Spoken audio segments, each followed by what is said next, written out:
Phone tapping కేసులో ప్రస్తుతం కేసీఆర్ ను సిట్ అధికారులు విచారిస్తున్నారు. 6 అధికారుల సిట్ బృందం ప్రస్తుతం విచారణ కొనసాగిస్తోంది. ఏకంగా ఒక రూమ్ లో పూర్తిగా ఆ మెటీరియల్ ని అంటే ఇటు విచారణకి సంబంధించిన మెటీరియల్ ని మొత్తం ఏర్పాటు చేసుకున్నట్లు తెలుస్తోంది. అయితే నందినగర్ ఇంట్లో కాకుండా ఇటు ఎర్రవల్లి ఫామ్ హౌస్ లో విచారణ జరపాలని కేసీఆర్ ముందు కోరారు. కానీ సిట్ రెండోసారి ఇచ్చిన నోటీసుల్లో చాలా స్పష్టంగా ఆ విచారణకి సంబంధించిన మెటీరియల్ మొత్తం అక్కడ వరకు ఎర్రవల్లి ఫామ్ హౌస్ వరకు తీసుకురావడం కష్టం కాబట్టి నందినగర్ ఇంట్లోనే విచారణ జరిపిస్తామని తెలిపిన నేపథ్యంలో ఇప్పుడు నందినగర్ ఇంట్లో ఒక రూమ్ లోనే పూర్తిగా విచారణకు సంబంధించిన మెటీరియల్ ని ఏర్పాటు చేశారు సిట్ అధికారులు. బయట కూడా భారీ బందోబస్తు ఏర్పాటు చేశారు. రైట్, బీఆర్ఎస్ భవన్ దగ్గర కూడా కార్యకర్తలు నేతలు అక్కడ భారీగా చేరుకున్నట్లు తెలుస్తోంది. బీఆర్ఎస్ ఆఫీస్ దగ్గర సిచ్యువేషన్ ఏంటో అందించడానికి మా ప్రతినిధి రాకేష్ సిద్ధంగా ఉన్నారు.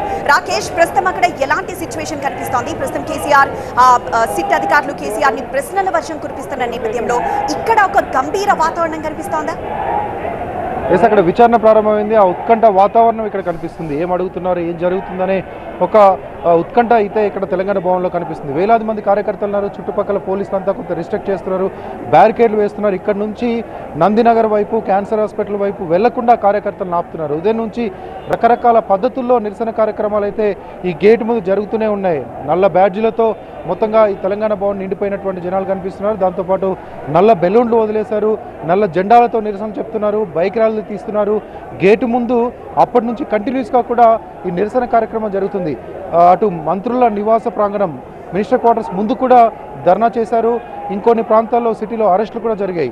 వీటన్నిటికీ తోడు ఎమ్మెల్యేలు, గ్రేటర్కి సంబంధించినటువంటి ముఖ్య నేతలంతా కూడా తెలంగాణ భవన్లోనే ఉన్నారు. మనతో పాటు ఎల్బీనగర్ ఎమ్మెల్యే సిద్దిరెడ్డి ఉన్నారు.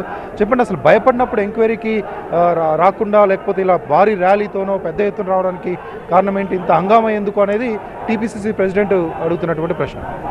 ముఖ్యంగా మేమేం భయపడికింటే దానికోసం హంగామా చేద్దామని కాలేదు. వాళ్ళు ప్రశ్నించే తీరు సరిగా లేదు, కానీ దానికి మేము నిరసన తెలుపుతున్నాం.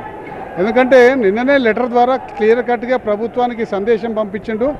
నేను విచారణకు సిద్ధంగా ఉన్నాను, కాకపోతే నాకు ఈరోజు వీలు కాదు, మళ్ళీ ఒక డేట్ పెట్టుకోమని చెప్పుకుంటూ మరి సుప్రీంకోర్టు 65 సంవత్సరాలు దాటిన వాళ్లకు కొన్ని ప్రత్యేకమైనటువంటి సదుపాయాలు ఇచ్చింది. కాబట్టి దాని ప్రకారం మీరు ఎర్రవెల్లికి వచ్చి మీరు విచారణ చేసుకుంటే నాకు ఎటువంటి అభ్యంతరం లేదని కూడా చెప్పడం జరిగింది. దాంట్లో ప్రభుత్వము మరి ఆ ఇంట్లో ఎవరు లేరని చెప్పేసి ఆ ఇంట్లో అందరూ ఉన్నాక కూడా నా గోడకు నోటీసులు అతికేసి మీరు ఇడికే రావాలని చెప్పడం, ఆ తీరు మీద మేము నిరసన చేస్తున్నాం. కానీ మాకు ఎటువంటి భయం లేదు, ఏ విచారణకైనా ఎదుర్కొంటాము. కేవలం ఈ విచారణ ఎందుకు జరుగుతుందంటే మొన్న రేవంత్ రెడ్డి గారు దావోస్ పోయేటప్పుడు వచ్చే లోపలనే ఈ అందరినీ విచారణ చేయమని చెప్పి పోలీస్ శాఖకు స్పష్టమైన ఆదేశాలు ఇచ్చిపోవడం జరిగింది. ముఖ్యంగా ఈ విచారణ ఎందుకు జరుగుతుంది ఈ సమయంలో అంటే అక్కడ బొగ్గు కుంభకోణం బయటికి రావద్దు, దాన్ని దారి మళ్లించాలి ఒకటి. రెండోది, జరిగే మున్సిపల్ ఎన్నికల్లో రాజకీయ లబ్ధి పొందాలి. ఈ కేసీఆర్ కుటుంబం మీద ఇంత బురద జల్లి దాని మీద రాజకీయ లబ్ధి పొందాలని చేసే ప్రయత్నంలో నీచమైన ఎత్తుగడ ఇది. ఇప్పుడు ఎంక్వైరీ ఎంతసేపు జరుగుతుందని అనుకుంటున్నారు? మీరు ఏమైనా కనుక్కున్నారా? అక్కడ అన్ని మీరు అన్నట్టు సుప్రీంకోర్టు గైడ్ లైన్స్ కానీ 65 years ఏజ్ దాటిన తర్వాత విచారించే వాళ్ళ క్రమంలో పాటించాల్సినటువంటి ప్రొసీజర్ కానీ అన్ని కరెక్ట్గా ఉన్నట్టుగా తెలుస్తుంది. అక్కడ ఎవరెవరు ఉన్నారు? ఆ ప్రొసీజర్ మాత్రం ఏమీ లేదు. కానీ ఒక బాధ్యతాయుతమైన సిటిజన్గా ఈ మాజీ ముఖ్యమంత్రి కేసీఆర్ గారు మళ్ళీ కూడా ఇక్కడికి రావడం జరిగింది.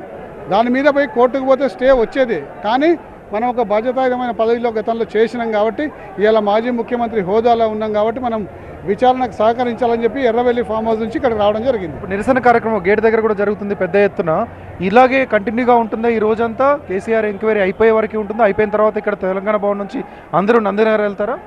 ఇప్పుడు ఇక్కడే కాదండి, మొత్తం మా నియోజకవర్గంలో ప్రతి డివిజన్లో దిష్టి బొమ్మను తగలబెట్టిన ప్రతి డివిజన్లో ఈరోజు కార్యకర్తలు, వేలాది మంది కార్యకర్తలు అరెస్ట్ అయ్యి పోలీస్ స్టేషన్లో ఇంకా ఉన్నారు. కొంచెం పోలీస్ స్టేషన్ నుంచి బయటకు వచ్చిన వాళ్ళు మాత్రం ఇక్కడికి రావడం జరిగింది. మిగతా వాళ్ళు ఎక్కడెక్కడ పోలీస్ స్టేషన్లో అరెస్ట్ అయినారు. బయటకు వచ్చే ప్రాసెస్లో తెలంగాణ భవన్ రావాలంటే కూడా మమ్మల్ని దాదాపు 6 సార్లు అడ్డగించిన రాకుండా మేము ఆ గల్లీకి వెళ్ళి ఈ గల్లీకి పడి ఇటు దాకా రావడం జరిగింది.